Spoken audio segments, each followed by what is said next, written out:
Now, quadratics are everywhere, and quadratics are used to model a lot of situations.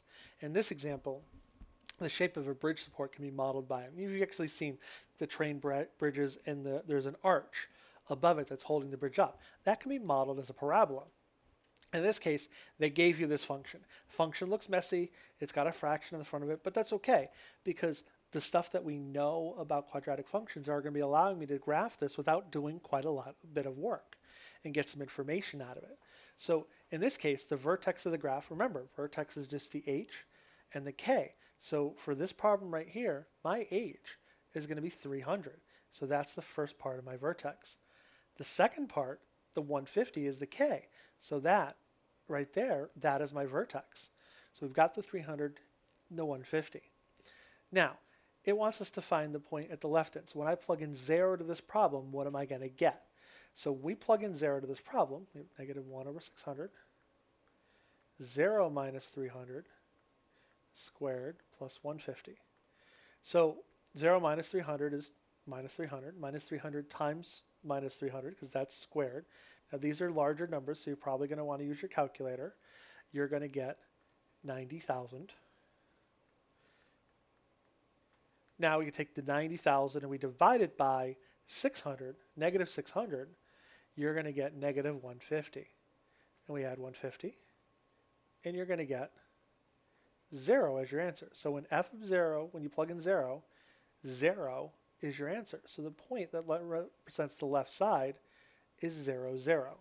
So let's go down to the graph here and let's actually start filling in some of this information. Notice we want to make sure that the lines all match up. So that's 0. That's going to be 240. We're going to count by even amounts. So 240, 360, 480, and 600. This is going to be the distance across.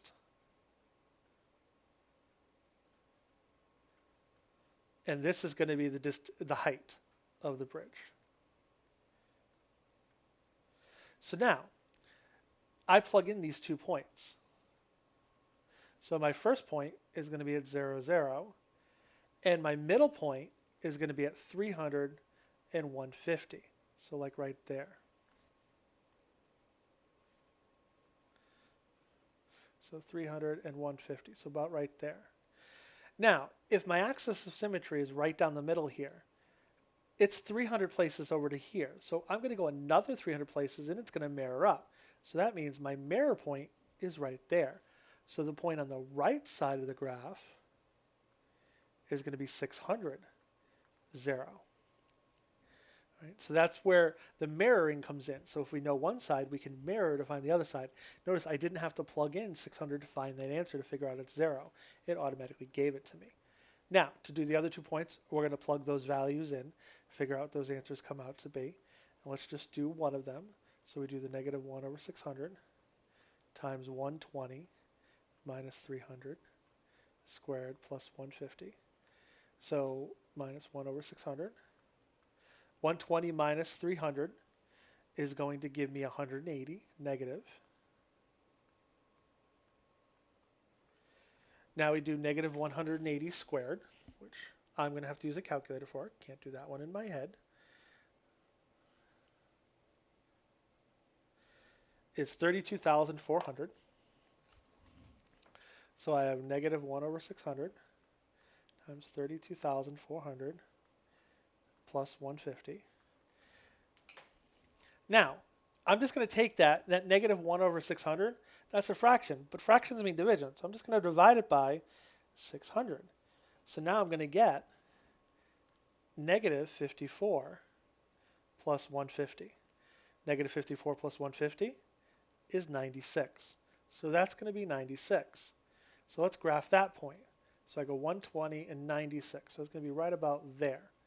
Now, think about this for a second. If I went 120 in from this side and I got to 96, if I went 120 in from this side, I should get to the same point. And that's that mirroring concept again. So I don't even have to plug in the 480. I know the answer is going to be 96.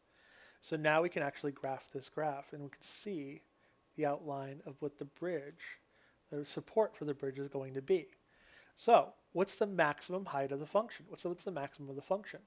The maximum of the function is my vertex. Okay, so the maximum of the function is going to be the same as my vertex. So in this case, my maximum of my function is going to be negative 300 and 150. Now, let's answer some questions using that. So the maximum height of the bridge support, so that's going up, that's going to be 150. Okay. The width from the one side to the middle is going to be 300, but they want to know the maximum height. So that's 150. Now, it wants to determine the width of the bridge.